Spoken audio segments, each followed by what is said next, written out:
Hi, my name is Ty Hyderali. I'm a plaintiff's lawyer. We concentrate in employment law. I want to speak to you today about a wonderful decision that came down from the Supreme Court of the United States of America. It came out actually yesterday on June 15th, 2020.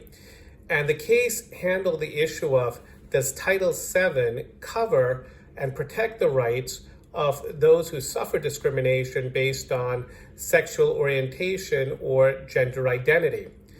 So there were three cases pending below in various circuits, such as one case that came out of the Second Circuit in Vermont, another that came out of the 11th Circuit in Alabama, and another case that came out of the Sixth Circuit. And the interesting thing about this case is it was authored by no other than Neil Gorsuch.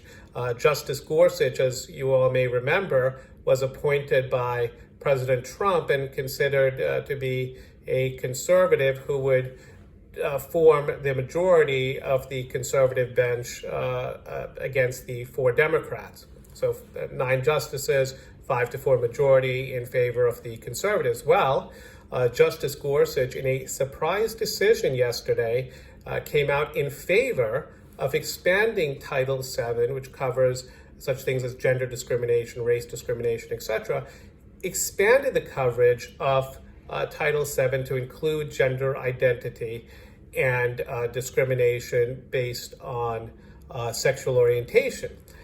And it was very interesting because Justice Gorsuch handled the argument and dismissed it of those who said, well, in 1964, when Title VII was passed, the legislatures didn't contemplate extending protections to gender identity or sexual orientation. And Justice Gorsuch said, I don't care, in essence. Said it in other words, of course, but said we have to look at the law as drafted to interpret it, to recognize what its scope is. We can't just be confined to what the legislators intended when they passed the statute, but look to the law itself to determine if the coverage is broad enough to cover what is before the court.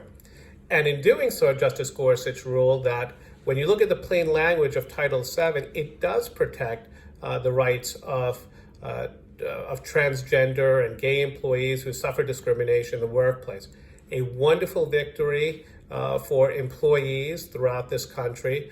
It will set up an interesting segue to see what happens in cases that are before the court next term dealing with discrimination in the workplace and whether exemptions can be offered to individuals or employers based on religion to these claims. So, wonderful decision from the Supreme Court. I encourage everyone to read it.